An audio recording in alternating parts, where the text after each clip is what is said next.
వి gold trusted gold buyers. మీరు తాకట్టు పెట్టిన బంగారాన్ని విడిపించి ఈ రోజు ఉన్న మార్కెట్ ధరకు కొనబడును.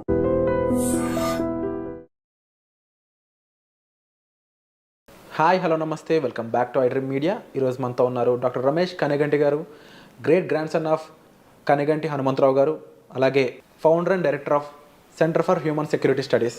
సార్తో మాట్లాడదాం. Hi sir. నమస్తే అండి, Virat garu. Sir, how are you sir? First of all, Thank you very much.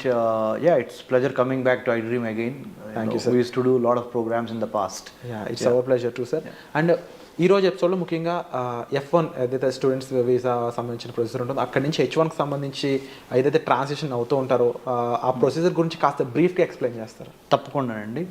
iDream ప్రేక్షకులకి, ముఖ్యంగా అమెరికాలో స్థిరపడిన భారతీయులకి, అమెరికా వెళ్ళి చదువుకుందాం అనుకుంటున్న భారతీయ విద్యార్థులకి, మరి ముఖ్యంగా మన ఆంధ్ర తెలంగాణ విద్యార్థులకి అర్థమయ్యేటట్టు స్పష్టమైన తెలుగులో నెంబర్ 1 ఏంటంటే, అమెరికాలో భారతదేశానికి చెందిన వాళ్ళు 3,50,000 పైగా స్టూడెంట్స్ ఉన్నారు. Number 1. Out of 3,50,000 students in the year 2023-2024, about 1,100,000, 1,00,000 మంది పైగా అటు ఇటు 10,000 అటు ఇటు 1,10,000 తక్ మన తెలుగు స్టూడెంట్స్ ఉన్నారు. అంటే చాలా సిగ్నిఫికెంట్ పోర్షన్. అవును. 3,70,000 మంది ఇండియన్ స్టూడెంట్స్ అమెరికాలో ఉంటే 23-24 లెక్కల ప్రకారం 1,10,000 మంది మన భారతదేశానికి సంబంధించిన వాళ్ళల్లో మన తెలుగు వాళ్ళే ఉన్నారు. అంటే we are a significant number. So number 1.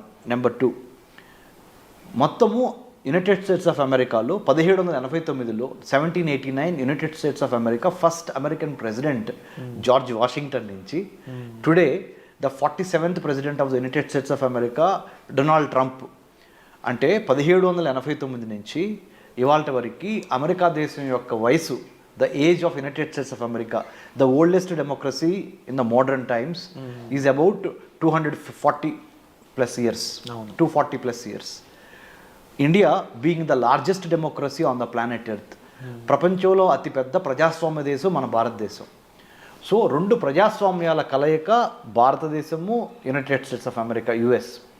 ఈ 2 తమ యొక్క శక్తి ఏంటంటే education, technology, science, technology, engineering, mathematics, STEM courses ద్వారా మన భారతదేశం నుంచి చాలామంది students in terms of research and development కానీ, బెటర్ ఎంప్లాయ్మెంట్ ఆపర్చునిటీస్ కానీ, అమెరికన్ డాలర్ మీద ఉన్న ప్రేమతో కానీ, American government, politics, foreign policy మీద ఉన్న నమ్మకంతో కానీ, whatever the reason, or ఈ సప్త సముద్రాలు 7 seas దాటి మన ఆంధ్ర తెలంగాణ నుంచి మిగతా రాష్ట్రాల నుంచి భారతదేశంలో they go to United States of America in search of better employment, better education, quality of education. So F1 visa అనేది స్టూడెంట్స్కి అమెరికన్ గవర్నమెంట్ ఇచ్చే visa. United states citizenship and Immigration services, USCIS, United states citizenship and Immigration services, part of the department of Homeland security. మనకి భారతదేశంలో ministry of Home affairs అంటారు. ఇక్కడ అదే అంటే మన భారతదేశం యొక్క అంతర్గత భద్రతని, internal security of India will be monitored, managed by Ministry of Home Affairs in India, whereas in the United States of America Department of Homeland Security అంటారు, DHS. Part of DHS is US Citizenship and Immigration Services. Right. అది దాంట్లో భాగంగా there are about 185 types of visas. అందులో కూడా అమెరికాలో American government ఇచ్చే వీసాలు 185 రకాలు ఉన్నాయి. అందుట్లో మరి ముఖ్యంగా ఇమిగ్రెంట్స్కి ఇచ్చే వీసాలు కొన్ని, నాన్ ఇమిగ్రెంట్స్కి ఇచ్చే వీసాలు కొన్ని. F1 వీసా అంటేనేమో స్టూడెంట్స్కి ఇచ్చేది, B1, B2 వీసాలేమో విజిటర్స్కి ఇచ్చేది. అన్నిటికీ మించి M1 కూడా ఉంది. M1 అంటే వొకేషనల్ స్టడీస్కి ఇచ్చేది, అంటే చేతి పనులు ఇలాంటి వొకేషనల్ స్టడీస్కి ఇచ్చేది. తర్వాత H1B అంటే ఎంప్లాయ్మెంట్ కోసం, ఉద్యోగం కోసం అమెరికాలో ఉండడానికి ఇచ్చేది H1B. H4 అంటేనేమో డిపెండెంట్ వీసా, అంటే స్పౌజ్, అంటే వాళ్ళ డిపెండెంట్. సో మీరే ఉన్నారు విరాట్, మీరు రేపు వెళ్ళి అమెరికాలో సెటిల్ అయ్యారు, మీ మిసెస్ని మీరు ఇక్కడ నుంచి అక్కడ తీసుకెళ్ళాలి, లేకపోతే మీ అమ్మగారినో లేకపోతే మీ నాన్నగారినో లేకపోతే ఎవరో మీకు ఇంపార్టెంట్ వాళ్ళని తీసుకెళ్ళాలి మీకు తోడుగా. H1B మీద మీరు వెళ్ళారు, H4 మీద ఆ డిపెండెంట్ వీసా మీద వాళ్ళని తీసుకెళ్తారు. So F1, H1B, H4, L1 ఉంది. అంటే ఇంట్రా కంపెనీ, అంటే ఒక కంపెనీ నుంచి ఒక కంపెనీకి L1 అంటారు దాన్ని, అది ఉంది. తర్వాత ఎక్సెప్షనల్లీ టాలెంటెడ్ ఇండివిజువల్ సైంటిస్టులకు ఇచ్చే వీసాలు కూడా ఉన్నాయి. సో ఇన్ని రకాల వీసాస్ ఉన్నాయి.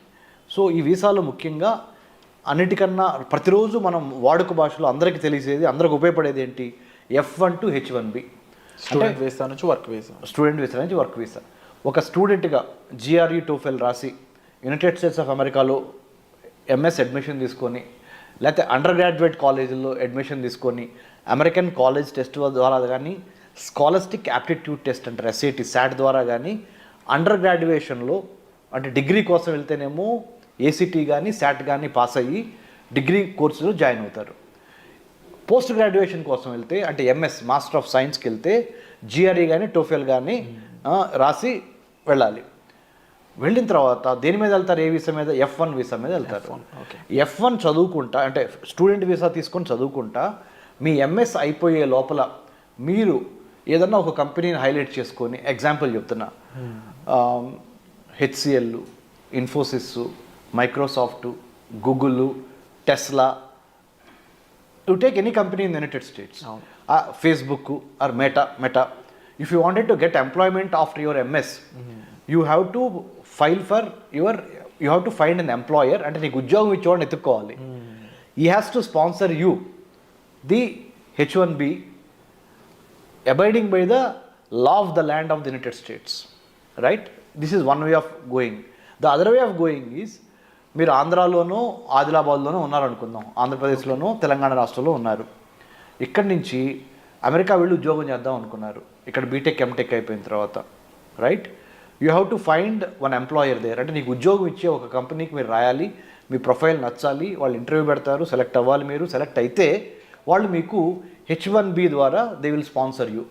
Okay, right? So you go work in United States of America. So కొంతమంది ఏమో అమెరికా స్టూడెంట్గా వెళ్ళి F1 మీద H1Bకి వెళ్తారు, అంటే వర్క్ పర్మిట్ కోసం వెళ్తారు, వర్క్ ఎంప్లాయ్మెంట్ పర్మిషన్, అది H1B అనేది. ఇంకొకళ్ళు ఏంటి, ఇండియాలో స్టూడెంట్గా ఉండి ఇండియాలోనే కోర్సెస్ ఫినిష్ చేసి ఓన్లీ ఉద్యోగం చేయడానికి అమెరికా వెళ్తారు H1B మీద, రైట్?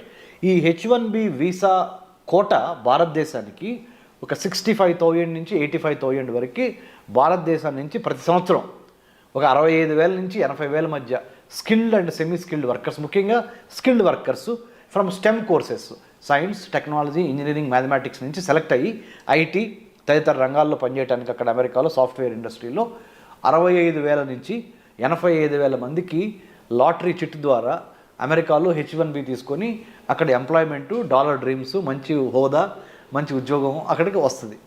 కానీ ఇప్పుడు ఏం చేసింది, కొత్తగా ట్రంప్ అడ్మినిస్ట్రేషన్ను 2025 జనవరి 20వ తారీఖు 20th January 2025, Donald Trump in his second term presidency has been making some kind of monumental changes. Mostly మన చాలామంది భారతీయులు చాలా, ఇఫ్ నాట్ ఏ షాక్, ఏమవుద్దా డొనాల్డ్ ట్రంప్ మోస్ట్ అన్ప్రెడిక్టబుల్ అంటాడు ఇట్లా. అవును, మనందరం ఆ రోజు సైన్ చేసి కూడా సైన్ చేసి పెన్నిస్ వేసేసాడు. సో ఆయన ఏం చేస్తాడు, H1B వీసాలు తగ్గిస్తాడా, స్టూడెంట్ వీసాలు ఏమన్నా పెంచుతాడా లేదా తగ్గిస్తాడా, ఇమ్మిగ్రేషన్ను ఎన్నో లాస్ తీసుకొస్తున్నాడు ఆయన. తర్వాత there is a separate department of government efficiency create చేశాడు. గవర్నమెంట్లో చాలా ప్రభుత్వ శాఖల్లో చాలా డిపార్ట్మెంట్లు ఉంటాయి. ఫుడ్ సెక్యూరిటీ చూసేది, వాటర్ సెక్యూరిటీ చూసే శాఖ, ఇమ్మిగ్రేషన్ చూసే శాఖ, హోమ్ల్యాండ్ సెక్యూరిటీలో భాగమైన transportation security, health security. There are government is a complex web of many departmentals coming together to give good governance, service delivery to the public కదా. అందుట్లో ముఖ్యంగా department of government agency start చేశాడు, government efficiency start చేసి అన్ని శాఖల్ని చూస్తున్నాడు ఆయన. దాంతోపాటు మరి ముఖ్యంగా డొనాల్డ్ ట్రంప్ ఇంకొక ఇంపార్టెంట్ ఏంటంటే, H1B వీసాలకి సంబంధించి ఎటువంటి ప్రకటన చేస్తాడో, ఉన్నవాళ్ళని ఏమన్నా పీకేస్తాడా, H1B వీసా కోట తగ్గిస్తాడా ఇండియాకి, తగ్గిస్తే ఎందుకు తగ్గిస్తారు, అనే ఒక తగ్గించకపోతే పర్లేదు, మిగతా వాళ్ళకి తగ్గిస్తే మనకి తగ్గించకపోయినా పర్లేదు అనే ఒక మంచి ఫీలింగ్ ఉన్నప్పటికీ ఎప్పుడు ఏ క్షణం ఆ గవర్నమెంట్ ఏం చేసింది, డొనాల్డ్ ట్రంప్ గవర్నమెంట్ అనేది 100% మన వాళ్ళకి డౌట్ ఉంది, గుండెలు కొట్టుకుంటున్నాయి. అవును.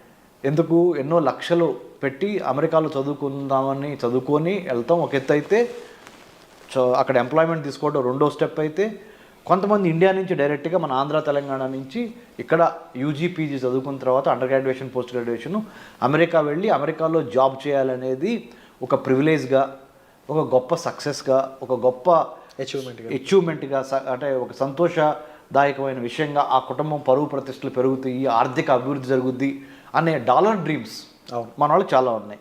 కాబట్టి మన వాళ్ళు ఆ ఆందోళన చెందటం సహజం. డొనాల్డ్ ట్రంప్ వచ్చి మన పొట్ట మీద ఏమైనా కొడతాడా అనే ఒక భయం. నేను PhD in American studies, I did my doctorate in American studies from Delhi Jawaharlal Nehru university JNU.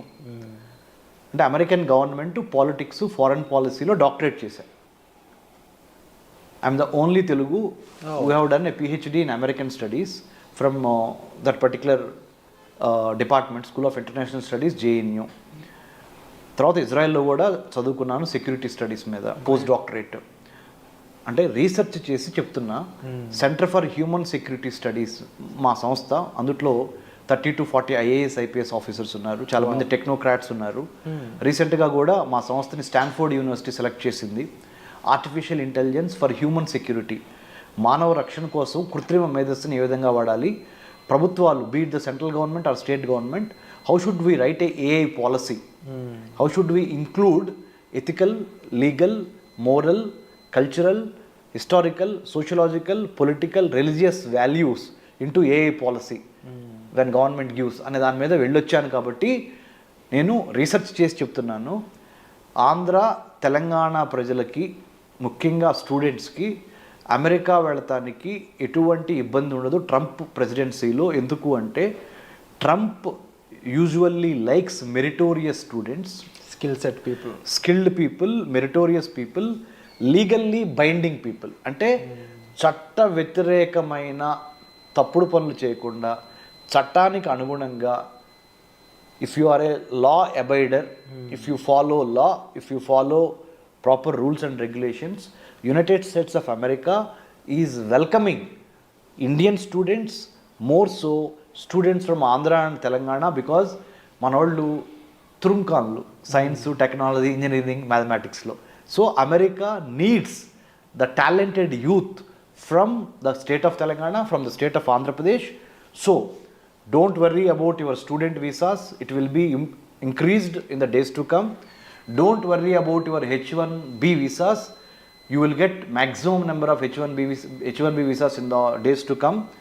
But only underlining factor is, don't try to cheat, don't try to give misinformation, disinformation, don't try to play with visa officer, don't try to build cock and bull stories. Be honest, be prepared, be focused, have a lot of integrity when you approach the visa officer, and have clarity of thought and clarity of mind. Why do you wanted to go to United States of America? How did you choose? Why did you choose that particular university or the department? And do you have proper bank statements? Do you have proper knowledge about US government, politics and culture? అన్నిటికన్నా ముఖ్యంగా మన స్టూడెంట్స్కి నేను ఇచ్చే సలహా ఏంటంటే, only knowledge ఉండి GRE TOEFL రాసి యుఎస్లో అడ్మిషన్ రాగానే మనకి వీసా వచ్చింది అనుకుంటే పొరపాటు. దాంతోపాటు వీసా ఆఫీసర్స్ ఈ మధ్యకాలంలో ఏం టెస్ట్ చేస్తున్నారంటే, మీ యొక్క సోషల్ మీడియా అకౌంట్స్, మీ సోషల్ మీడియాలో మీరు పెట్టే మెసేజెస్ అంటే యాంటీ గవర్నమెంటా, ప్రో గవర్నమెంటా, లేకపోతే ఎవరన్నా అంటే గర్ల్స్ కానీ బాయ్స్కి కానీ ఎటువంటి బ్యాడ్ లిటరేచర్ రాయకుండా సోషల్ మీడియా, ఫేస్బుక్లో లా అబైడింగ్ సిటిజన్గా ఉన్నారా, లా బ్రేకర్గా ఉన్నారా మీరు అనేవి మొత్తం మీ సోషల్ మీడియా ప్రొఫైల్లో మీ హాబీస్ దగ్గర నుంచి మీరు ఎక్కడికి వెళ్ళారు, ఏం చేశారు అనేది ప్రతిదీ before you go and visit the US consulate in Hyderabad or US consulate in Delhi or Mumbai, Chennai, wherever you get the lottery pickup for your interview, they will do thorough checking of your social media also, number one, and also your GRE TOEFL scores, your admission card. Once you land in the United States of America, Department of Homeland Security, DHS, right now under the President Trump administration, is going to watch all our activities. Not to get scared. మీకేం భయపడక్కర్ల దీనికి. ఏం చేస్తున్నారంటే ఇల్లీగల్గా మా దేశంలోకి రావద్దు అంటున్నారు అంతే. ఇల్లీగల్గా రావద్దు, ఇమ్మోరల్గా రావద్దు, అనైతికంగా ఏదో తిమ్మిని మమ్మిని చేసి ఏదో ఒక ఫేక్ డాక్యుమెంట్స్ పెట్టి లేని బ్యాంక్ అకౌంట్ డబ్బులు చూపించి దొంగ సర్టిఫికెట్లు పెట్టి అమెరికాలో F1 స్టూడెంట్ వీసా తీసుకొని అమెరికా వచ్చి అమెరికాలో రాగానే యూనివర్సిటీ అడ్మిషన్ క్యాన్సిల్ చేసుకొని కొన్ని యూనివర్సిటీస్ డబ్బులు వాపస్ ఇస్తాయి.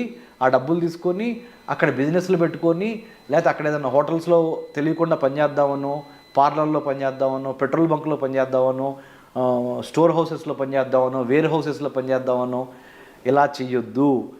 ఎందుకు వెళ్ళారు అమెరికా? ఆ పని మీదే ఉండండి.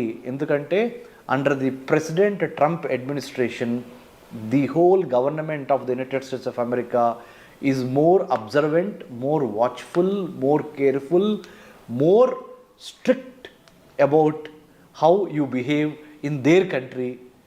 సో మనం అక్కడికి ఒక గెస్ట్గా వెళ్ళి లేకపోతే ఒక స్టూడెంట్గా వెళ్ళి లేకపోతే ఒక ఎంప్లాయీగా వెళ్ళి we have to have that kind of focused approach. Then under the president Trump administration they will welcome you. So F1 student visa తీసుకుని వెళ్ళి H1Bగా మార్చుకునే పరిణామ క్రమంలో there is something called cap gap analysis అంటారు. Okay. Cap gap, CAP cap _GAP gap. Cap gap extension అంటే ఏంటంటే ఎంతమందికి H1Bలు ఇవ్వాలి అనే ఒక క్యాప్ పెడతారు. అలానే ఎన్ని స్టూడెంట్ వీసాలు ఆ పర్టికులర్ ఇయర్లో ఇవ్వాలనేది కూడా ఒక క్యాప్ పెడతారు. ఆ క్యాప్ పెట్టి రిక్రూట్మెంట్ చేసుకునే గ్యాప్ ఉంటుంది. ఈ క్యాప్కి మధ్య సక్సెస్ అవ్వాలంటే స్టూడెంట్ F1 నుంచి H1Bకి what you need to have is the skill, the knowledge and more than anything else attitude, good behaviour. You are very, very watchful. Now we are living in a digitalized world. Your digital imprints, your digital writings, your writings in the Facebook, your writings in the social media, your behavior in the social media, your qualifications, it can be cross-checked by the Department of Homeland Security. So nothing to worry about it, but to be sure that you do conduct yourself very well in a foreign soil called United States of America. That's all people have to worry.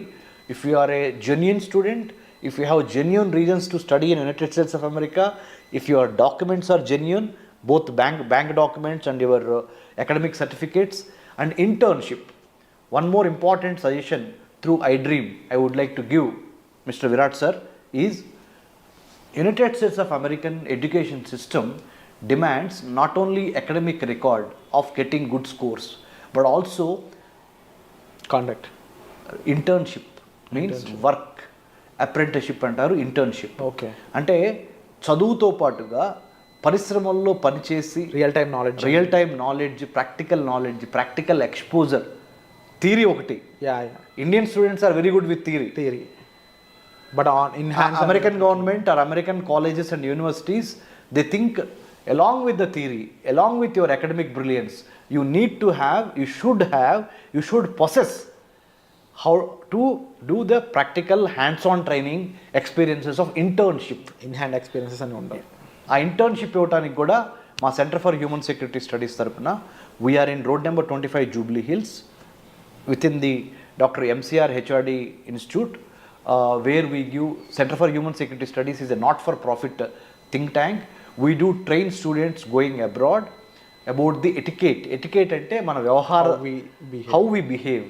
Number 1 decency, about not about the personal decency or hygiene, decency of conducting yourself in a foreign land in the United States by respecting the American culture, American constitution, American government and American law. Because once you go there, your behavior is a manifestation of how and why Indians are coming there అనేది వాళ్ళు చూస్తారు. So that's why you have to be careful about when you go abroad, because you are an ambassador of India in the United States of America. మనం అక్కడ ఒక రాయబారులాగా వెళ్తున్నాం, మన దేశానికి మంచి పేరు తీసుకురావాలి. We have to bring laurels to our country, motherland India, when you go abroad. So all these things about American culture, American way of work, American way of conducting one self in the public affairs. అమెరికాలో ఇండివిజువల్స్తో పాటు institutions చాలా important, ఇన్స్టిట్యూషన్స్తో పాటు processes చాలా important, సిస్టమేటిక్గా ఉంటుంది. So ఇవన్నీ అర్థం చేసుకొని మీకున్న ఆల్రెడీ మన Andhra Telangana students are brilliant in academics, most of them STEM. నేనంటే ఏదో బిఏ చదువుకున్నాను, తర్వాత ఎంఏ చదువుకున్నాను, తర్వాత MPhil in American studies, PhD in American studies, post doctorate from Israel, and I was IVLP, international visitor leadership program అని American state department అంటే America యొక్క విదేశాంగ శాఖ ఇచ్చే ఐవీఎల్పి సెలెక్ట్ అయ్యి I have developed American studies curriculum for Indian universities. So నేనంటే తెనాల నుంచి వ్యవసాయ కూలీ కొడుకుగా, మా నాన్నగారు వాళ్ళ వ్యవసాయ కూలీ కొడుకుగా ఓన్లీ ఎడ్యుకేషన్ అనే ఒక గొప్ప ఆయుధంతో ఈ స్థాయికి వచ్చి చేసింది. ఎందుకంటే నేను మీకు ఎందుకు చెబుతున్నానంటే మన స్టూడెంట్స్కి మీరు తప్పనిసరిగా ఆ డిసిప్లిను, ఆ ఫోకస్సు, ఆ క్లారిటీ ఆఫ్ థాట్ కావాలి. If you need any help you can approach Center for Human Security Studies. I am Dr. Ramesh Kannaganti. You can have my details in the internet. If you type Dr. Ramesh Kannaganti or Center for Human Security Studies, you write an email to us with your resume. We will help you through iDream. You all should be thankful to iDream because iDream has brought me here and this is a platform. And thank you so much sir. ముఖ్యంగా visa యొక్క different types కానీ and వాటిలో ఏ visa దేన్ని conclude చేస్తుంది అనే దగ్గర నుంచి వాటిలో ప్రొసీజర్స్ ఏ విధంగా ఉంటాయి, ఎన్ని రకాల వీసాలు ఉంటాయి, అండ్ దాంతోపాటుగా ముఖ్యంగా డిపెండెన్స్ వీసా గురించి, స్టూడెంట్ వీసా గురించి, వర్క్ వీసా గురించి, అండ్ మోర్ ఓవర్ అక్కడ మన వాళ్ళు వెళ్ళాక వాళ్ళు బిహేవ్ చేయాల్సిన పద్ధతుల గురించి ఇప్పటివరకు ఎక్కువగా ఎవరు మెన్షన్ చేయలేదు. అటువంటి పద్ధతుల గురించి వాళ్ళ సేఫ్టీ కోసం మీరు చెప్పడం అనేది first of all we're very happy. And తప్పకుండా ఇలాంటి ఒక గ్రేట్ ఇన్ఫర్మేషన్ జనాల్లోకి తీసుకెళ్ళినందుకు కూడా మేము చాలా హ్యాపీ ఫీల్ అవుతున్నాం. And it's our pleasure to have you here sir. And మీకు ఎటువంటి ఇన్ఫర్మేషన్ కావాల్సిన మీరు సెంటర్ ఫర్ హ్యూమన్ సెక్యూరిటీ స్టడీస్ని మీరు సంప్రదించవచ్చు, డాక్టర్ కన్నెగంటి రమేష్ గారు. So thank you so much sir. వచ్చే ఎపిసోడ్లో మళ్ళీ కలుద్దాం.